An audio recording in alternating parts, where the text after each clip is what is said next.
Hello students, मैं हूं शेखर। जैसा कि लास्ट वीडियो में बताया था कि मैं डिफरेंट सब्जेक्ट्स में आपकी हेल्प करूंगा। इसी के साथ मैं लेके आया हूं क्लास 10th की मैथमेटिक्स की एनसीईआरटी की बुक। तो बच्चों, जो भी बच्चे 10th क्लास के हैं, इस ईयर बोर्ड देने वाले हैं, उन सभी ने पढ़ना स्टार्ट कर दिया होगा। और नहीं भी किया है तो कोई टेंशन वाली बात नहीं है। अब आपके पास गोल्डन चांस है, आप पढ़ना स्टार्ट कर सकते हो। मैं बिल्कुल ज़ीरो लेवल से, जिन बच्चों को मैथ से डर लगता है, जिनको समझ में नहीं आता है, समझने में दिक्कतें आती हैं, मैं ये प्रॉमिस कर रहा हूँ, अगर जैसे मैं चीज़ें बताऊँगा उनको आप अंडरस्टैंड करते हो, फॉलो करते हो और प्रैक्टिस करते हो अच्छे से, तो डेफिनेटली आपको अच्छे नंबर मिलेंगे एग्जाम में और चीज़ें भी मतलब कॉन्सेप्ट भी आपका क्लियर होगा। ठीक है बच्चों, तो इसी के साथ हम स्टार्ट करते हैं क्लास 10th की मैथ्स की एनसीईआरटी की बुक, जो इस सेशन के लिए लगी हुई है। तो जो फर्स्ट चैप्टर है आपका, उसका नाम है रियल नंबर्स। ठीक है, नंबर्स, रियल नंबर्स की स्टार्टिंग आपकी 9th क्लास में हो जाती है। तो होप आप सभी ने पढ़े होंगे, और नहीं पढ़े हो तो कोई टेंशन वाली बात नहीं है। मैं बिल्कुल जीरो लेवल से लेकर के चलता हूँ आपको। जो रियल नंबर्स हैं, मतलब वो कहाँ से प्राप्त हुए। बेसिकली आपने नंबर सिस्टम पढ़ा हुआ है chapter, number system. Number system number system जो ये रियल नंबर्स है ना, ये नंबर सिस्टम का पार्ट है। तो नंबर सिस्टम में कौन कौन से नंबर्स आते हैं, थोड़ा उनको देख लेते हैं पहले, क्योंकि ये बेस है आपका, पता होना चाहिए आपको। ठीक है बच्चों, तो फर्स्ट ऑफ ऑल आता है आपका नेचुरल नंबर्स। नेचुरल नंबर्स वो नंबर्स होते हैं जो हमें नेचर से मिले हैं, लाइक दैट, जो स्टार्ट होते हैं 1 2 3 एंड सो ऑन, चलते रहते हैं। सेकंड पे आता है आपका होल नंबर्स।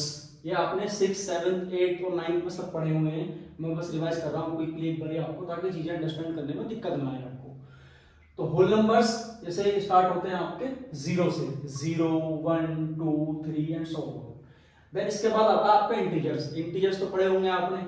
तो जनरली इंटीजर्स को जो सिखाया जाता है क्लासेस में, वो सिखाया जाता है बच्चों नंबर लाइन से। 0 होती है, लेफ्ट साइड में नेगेटिव होते हैं, और राइट साइड में होता है पॉजिटिव साइड में।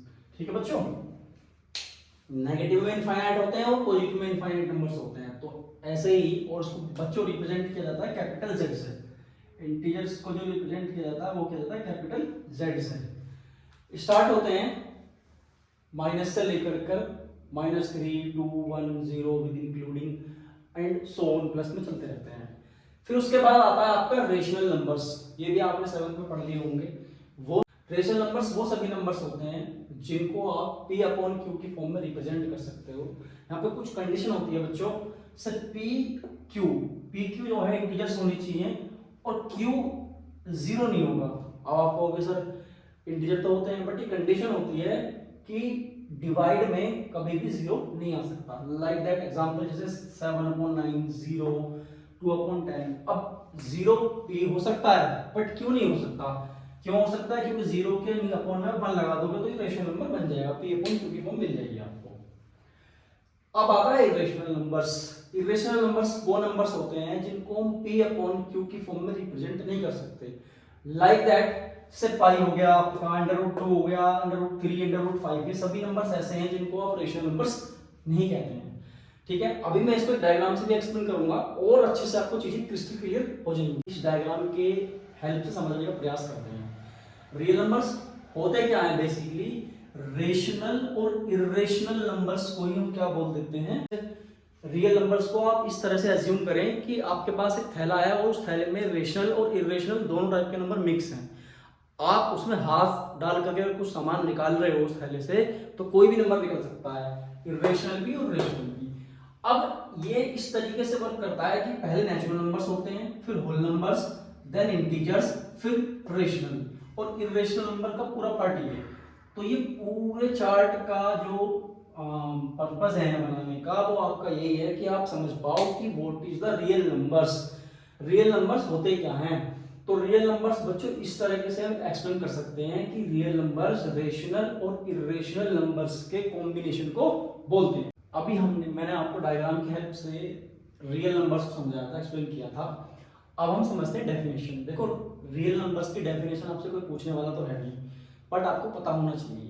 1 या 2 मार्क में इसमें मल्टीपल टाइप क्वेश्चंस बन सकते हैं, एमसीक्यूज बन सकते हैं। प्रीवियस ईयर्स में भी एक दो क्वेश्चन इस टाइप का पूछा गया है बोर्ड्स में। तो डेफिनेशन अगर हम इसकी बात करें तो रियल नंबर की डेफिनेशन होती है rational numbers and irrational numbers are taken together from the set of real numbers। इसका मीनिंग ये है कि जो रियल नंबर्स का सेट होता है उसमें रेशनल और इरेशनल दोनों ही को साथ में लिया जाता है। The set of real numbers is denoted by R. तो बच्चों जो सेट होता है रियल नंबर्स का उसको डिनोट किया जाता है कैपिटल आर से। Thus every real number is either a rational number or an irrational number। इसका मीनिंग ये हुआ इसलिए हर एक रियल नंबर या तो रेशनल होगा या इरेशनल होगा। ठीक है बच्चों, और मैंने इसे समझाने के लिए एक बैग सा बना दिया है, यहाँ पे थैला सा बना दिया है जिसमें कि रेशनल नंबर्स भी हैं और इरेशनल नंबर्स भी हैं और एक बैग बन है। इसका मीनिंग यहाँ पे ये हुआ कि इस नंबर के थैले को आप क्या बोल सकते हो, रियल नंबर्स। क्या बोल सकते हो, रियल नंबर्स। आई थिंक आपको डेफिनेशन अच्छे से क्लियर हो गई होगी बच्चों, इसको लिख लेना ताकि आपको प्रॉब्लम ना आए, नोट्स बना लेना अच्छे से। इससे रिलेटेड अगर कोई भी क्वेश्चन आता है तो आपका छूटेगा नहीं। तो बच्चों आप जो बुक है उसमें थ्योरम दी हुई है, थ्योरम 1.1। थ्योरम का नाम है फंडामेंटल थ्योरम ऑफ अर्थमेटिक। तो ये थ्योरम क्या कहती है बच्चों, थ्योरम कहती है every composite number can be expressed factorised as a product of primes. यानी कि किसी भी कंपोजिट नंबर को आप प्राइम नंबर्स के प्रोडक्ट की फॉर्म में शो कर सकते हो और वो जो प्रोडक्ट होगा प्राइम नंबर्स का वो अपने आप में यूनिक होगा। ठीक है बच्चों, और जो उसका ऑर्डर होगा, जो उसमें आएंगे फैक्टर्स, वो अपने आप में यूनिक होगा, ऑर्डर होगा। तो बच्चों यहाँ पे एक वर्ड आया है आपका कंपोजिट नंबर्स। कुछ बच्चे इसको सुनकर के घबरा गए होंगे कि ये क्या होता है। बहुत से बच्चों को पता भी होगा, जिनको नहीं पता है कोई बात नहीं, मैंने इसकी डेफिनेशन नीचे लिखी है और एक्सप्लेन करता हूँ क्या होता है composite numbers. A composite number is a natural number और अ पॉजिटिव इंटीजर्स। बच्चों नेचुरल नंबर और पॉजिटिव इंटीजर्स अभी मैंने जस्ट इससे पहले ही समझाया है कि क्या होता है नेचुरल नंबर और पॉजिटिव इंटीजर्स क्या होते हैं। ठीक है बच्चों, तो मुझे लगता है इसमें समझाने वाली कोई ऐसी बात है नहीं, समझ आ जाएगा आपको। तो ऐसा वो सभी नंबर्स या नेचुरल नंबर हो या पॉजिटिव इंटीजर्स हो और जिनके दो से ज्यादा फैक्टर्स एग्जिस्ट करते हो, उन सभी को हम क्या बोलते हैं, कंपोजिट नंबर्स।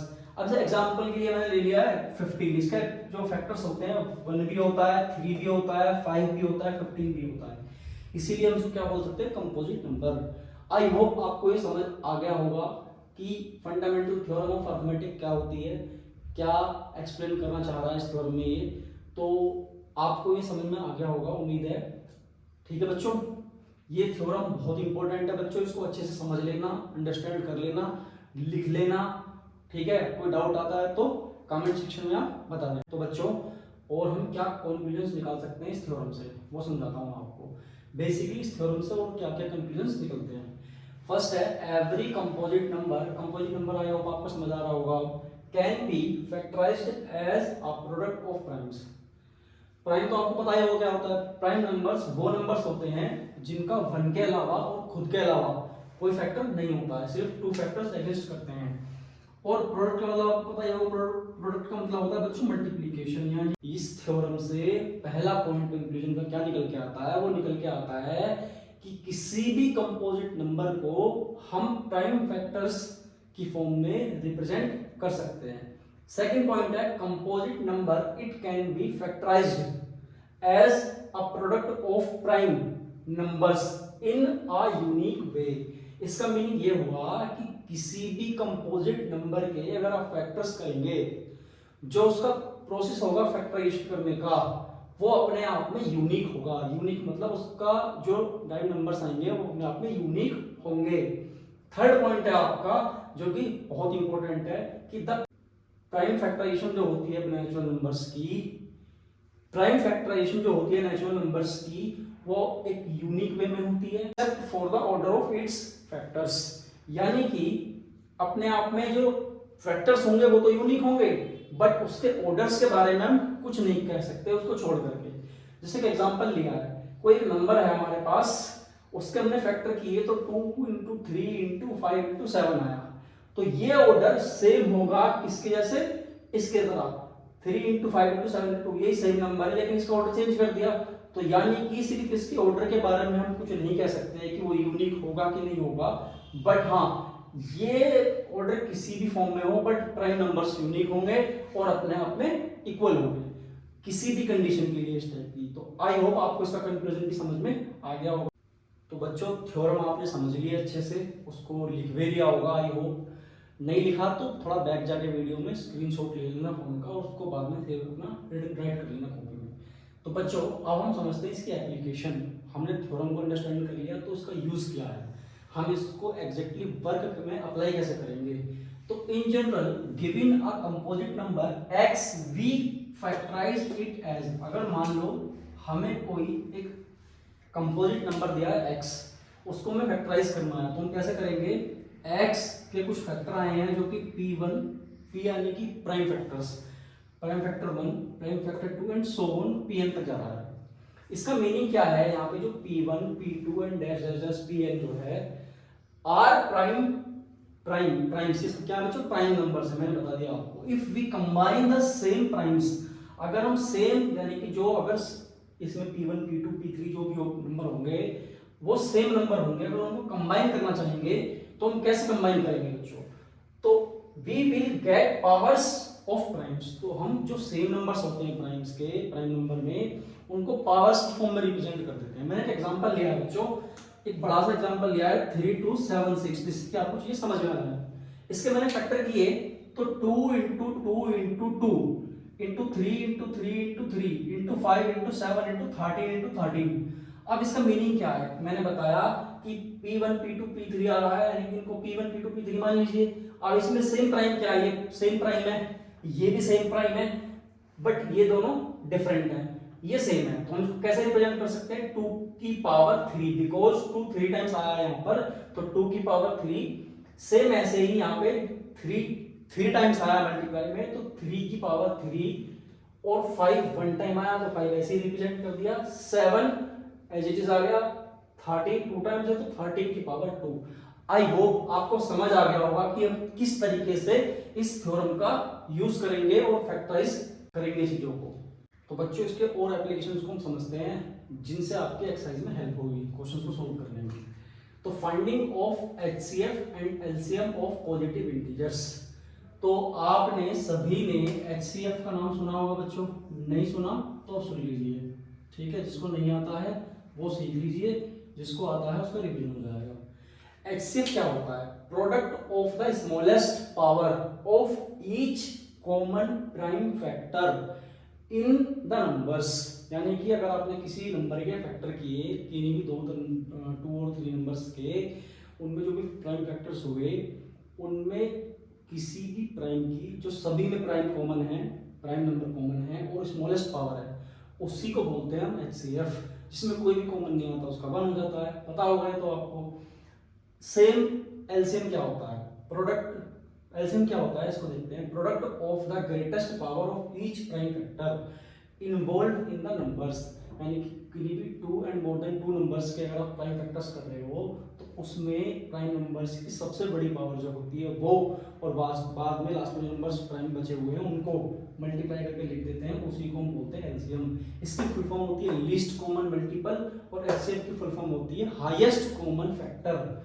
आई होप आपको ये समझ में आया होगा। तो बच्चों ये बहुत ही ज़्यादा इंपॉर्टेंट कॉन्सेप्ट है, अगर आप इसको समझ लोगे तो एक्सरसाइज करने में आपको प्रॉब्लम नहीं आएगी। अभी इसके बाद एक फॉर्मूला और बचा हुआ है, उसको आप मैं उसको एक्सप्लेन कर दूंगा, देन ये बेसिक चीज़ें जो है आपकी फिनिश हो जाएंगी।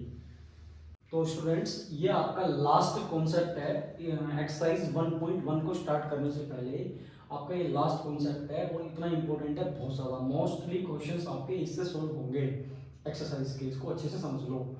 क्या है ये नोट करके मैंने इसलिए लिखा है, आपको भूलना नहीं है किसी भी कंडीशन में, और समझ नहीं आता है तो कमेंट करके मुझे बता देना। The product of 2 positive integers is equal to the product of their HCF and LCM। इसका मीनिंग क्या है बच्चों, यानी कि अगर आपके पास कोई 2 इंटीजर्स हैं, उन 2 इंटीजर्स को आप यहाँ पे ले लीजिए A एंड B ले लीजिए। मान लीजिए सपोज कि फर्स्ट जो इंटीजर है वो आपका A है और सेकंड जो इंटीजर आपका B है, वो उनका प्रोडक्ट यानी कि मल्टीप्लिकेशन किसके इक्वल होती है, इन दोनों नंबर्स के HCF के और LCM के। बट एक कंडीशन और है इसमें कि but the same is not true for 3 और मोर पॉजिटिव इंटीजर्स। यानी कि ये सिर्फ 2 पॉजिटिव इंटीजर्स के लिए वैलिड होता है पॉइंट, ना कि 3 और उससे ज्यादा के लिए, ठीक है बच्चों। इसी को हम एक फॉर्मूले की फॉर्म में लिख सकते हैं कि HCF into LCM equals to first positive integer into second positive integers, यानी कि प्रोडक्ट ऑफ इंटीजर्स। ये फॉर्मूला बहुत इंपॉर्टेंट है, वेरी इंपॉर्टेंट फॉर्मूला है, इसको बच्चों लिख लो, अच्छे से समझ लो। आई होप आपको बेसिक अंडरस्टैंडिंग हो गई होगी पूरे चैप्टर की। बच्चों किसी भी चैप्टर को पढ़ने के लिए मैथमेटिक्स में उसकी जो बेसिक्स कॉन्सेप्ट्स हैं उनको अगर आप सीख लोगे तो क्वेश्चन करने में कोई भी डाउट या प्रॉब्लम नहीं आएगी, फेस नहीं होगी आपको बिल्कुल भी। मैंने खूब अच्छे से एक्सप्लेन किया है, आपको आराम से तसल्ली से रिपीट करके क्लास को देखना। अगर फिर भी कोई कॉन्सेप्ट रह जाता है, समझ नहीं आया आपको, तो नीचे कमेंट सेक्शन है, उसमें आप जा करके कमेंट कर सकते हैं। ये सारे हैंड रिटन नोट्स आपको मेरे टेलीग्राम चैनल पे मिल जाएंगे, लिंक मैं नीचे डिस्क्रिप्शन बॉक्स में डाल दूंगा, उसको जा करके आप वहाँ से एक्सेस कर सकते हैं। और अगर इसके अलावा भी मैं आपका कोई क्वेश्चन अगर रह जाता है, कोई पूछना है इस टॉपिक से रिलेटेड कुछ भी चीज़ें, तो आप मुझे इंस्टाग्राम पे डीएम कर सकते हैं। आपके डाउट्स को मैं अच्छे से देखूंगा और आपको रिप्लाई करने का पूरा प्रयास करूंगा। ठीक है बच्चों, और मैं आपकी एक्सरसाइज अब हम स्टार्ट करेंगे आपकी रियल नंबर्स की एक्सरसाइज 1.1। आई होप आपको सब समझ में आया होगा। ओके बच्चों, थैंक यू, मिलते हैं जल्दी नई क्लास के साथ।